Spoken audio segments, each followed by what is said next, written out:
Hello, this is Ryan from Twin Ports Pickers, also known as the Duke of Digging. I'm the guy in your area that wants to dig in your barn, basement, attic, back shed, in the garage, through the house, underneath your bed, anywhere you will let me, looking for mostly antiques or anything I find unique or interesting. This is what I do for a living full time. And this is my weekly episode where I show you some of that stuff. I also like to educate you a little bit throughout the video if you're a beginner or someone trying to get in this crazy resale game. If I can pass on some tips, some information, what I buy, what I don't buy, my wins, my losses, and it brings you value in any way, that's basically why I started doing these videos in the first place. Something unique about this video is about 98% of it all came from people who watch my videos. I had a lot of calls, some people saying, hey, I've watched your videos, I got some of that stuff, you should come check it out. Kind of put together a route, hit everybody, my people, thank you. So let me flip this around and show you what I picked up. Right off the bat, you got some backpacks. I like my canvas packs. This is probably a number 3 cruiser. Yep, there's number 3. You got the Monarch. You got the Superior, the leather straps, and then you got that nice little canvas kind of just an everyday pack. These are $300-$400 at Duluth Pack, and I sell them in the $50 range, so you're always going to get a good value. This might be military of some sort, I think, just because it's kind of a neat pack with some leather canvas straps. Just kind of interesting. You got the open for inspection, some cast iron. A lot of times what you're looking for if you want to just start beginners, Griswold. That's the Cadillac of cast iron, so everybody's looking for. Lodge, not so much. It's probably the dog of it all. I just bought it because it's a big Dutch oven and it was really clean. Maybe stay away from Lodge if you're just kind of starting out. And definitely if it says made in Taiwan on the back or China, you can just throw that in the garbage. Save yourself the time. You got the Pepsi sign. You got the 8K. If your name is Annie Klondike, that is a great piece for you. You got the big pulleys. I mean, if you can see the size of these things, they're probably like 30 pounds a piece. Like the old barn pulleys. A brass piece that said match is kind of cool, maybe for the fireplace. Violins, just a wall hanger. I still buy them even when they're rough and beat up. A lot of people like to decorate with them. Then you got the churning tools, all the turners there for your lathes and stuff. I'm not really know actually nothing about woodworking. I've never even used one, but I find them all the time, and that's a nice little hoard there. I usually sell when I find a box like that. Some people piece them out, which might be the smarter way, but I just sell them all just like that. Then you got the big boy wood plane back there. These are what we call them accordion extenders. A lot of these are for phones or even mirrors people put on them. I'm just showing them to you because don't be afraid to buy pieces of anything. Sometimes even lids, sometimes empty boxes, anything that's old, antique, early, or unique, because you can't get the stuff anywhere. These will go really well online, maybe in the $50 range. So don't be afraid to buy parts and pieces of things. Then I think that's one of those Arnells. They make a lot of mushroom and owls. There's the turtle one, just an oil can, little teapot, some little candles. You got this kind of like a planter's box here. Just had let's say Leo Adams. I don't know what you can do with it, but just thought it was kind of cool. This is definitely cool. One of my favorite pieces. I love taxidermy, but look at this non-typical shed drop. I mean, this thing is just awesome. If you can see just how cool this is. Just one of them, but they put it on a nice little base there. That's cool decor. Imagine the other side and just that thing walking out of the woods right at you, maybe during hunting season. I got some Duluth pieces here. Let's see, horticultural. Did I say that right? Everyone in this room is now dumber for having listened to it. Close anyways. Then you got the Congdon Arrow, just cardboard, but it's got to be early.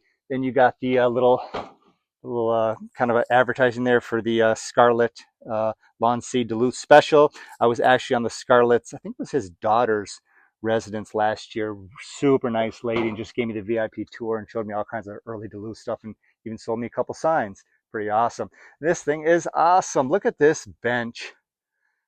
Little three-seater there, and I just love the orange. It's in pretty good condition. I think it'll clean up a little bit, but it's in great condition. A buddy of mine capped these off, the two ends, and I said, leave the middle one in case somebody wants to put an umbrella in it. Because just wouldn't that be awesome right on your patio or the deck or outside?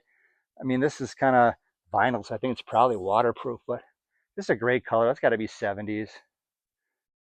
Just loved it. Then you got the snake charmer basket. You got the cast iron brackets, little good for the bathroom for the towel hangers there. Then a couple orange pieces just because the bench was orange. And how do you leave behind the Sesame Street Library collection? I wouldn't have been able to sleep at night. I don't know the stuff I buy, huh? Pretty neat cutting board. Just some great coffee stuff. Look at this Montgomery Ward's. Got the 10-pound can. This is the paper label. All four sides are there, but that is the best one right there. It's a little rough, but man, this stuff, I bet you it's hard to even find that one right there. And then you got the little half pounders there. These are kind of some of my favorite ones. And this butternut one is new old stock, never even been opened, so it's full there.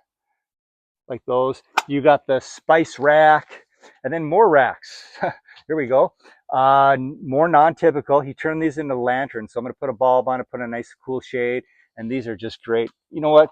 These came out actually out of Seller's Auction, which I'm a regular there, best auction around, and this came from the Tony Shetta collection. If you know that name, probably one of the most foremost people of taxidermy and mounts in the United States. So it's good stuff, and they are one of a kind because that doesn't exist anywhere else. Pretty cool. And speaking of cool, dependable champion spark plugs. That has a 6x4 double-sided light up dealership sign. And you know, subject matter is going to matter when you buy big. So just because it's a big old sign, you got to be careful. Some people just don't have space for this kind of stuff. But this one is a good one. I'm sure it'll do well. And then let's see, why did I buy a bottle? This must say, oh, Duluth Brewing. Yeah, that's why I bought it. It's Duluth early bottle. I have no idea what she does. Maybe she's a pour of some sort. A little pottery. You got the coffee grinder. Got some little milk glass birds on it. Then you got the weaponry with a couple bayonets there, holster, nice little knife. Got that Jack Daniels tin race car sign back there. Let me show you my favorite part. Is not for sale sticker on it. Everything is not for sale until you throw the right price out. You know, I get told it's not for sale a lot. You know what? Sometimes I got to do my due diligence. I throw out a good price, and then they change their mind quite a bit when you have put a good number on something. That's when it's not for sale. You can't lowball anybody. You got to just pay. You almost got to pay up for it too. Sometimes it works, sometimes it doesn't. I've paid for tons of things. Then you got the hats. You got the post office, and then you got a couple Minneapolis Police Reserve, which is kind of interesting. Twin Port Pickers video with some skulls in it. Magazines, I'm kind of actually really got into magazines the last couple of years just because you're always going to find huge boxes of them. And then that's when the deal is in the quantity, not the quality. But this is what you're kind of looking for when you don't know much. 10 cents, 15 cents, and 20 cents, even though there's better ones than that. But when I stick with the early stuff, I'm always going to do well. And that is a fossil. He told me it was a Galapagos minnowish, and that is 300 million years old, so that is an antique. And then you got the Northern States Power Box, and this is a bat. This is called the bat, probably one of the most sought after watering cans there is. And this is how you know. Yep, there's the clue right there. It says it right on it. A couple pottery pieces there, the Crocs. You got the butter churn, and then you got the water cooler. So this is what I got for you for right now this week.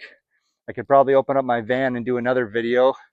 That thing's jam-packed, but I just spread stuff out in my driveway until it's pretty much full, and then we do a video.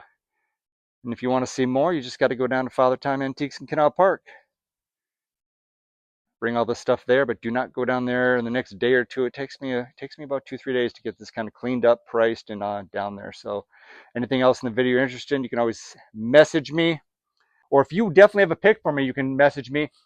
You can go back to the main page. My phone number's there. If you have any questions, you just want to ask me anything of any sort, life philosophy, I'll always return a call. June is pretty much wide open. I only think I have like 5 or 6 appointments that are definitely in the books for sure. So we can pencil you in. I'd love to see what you have.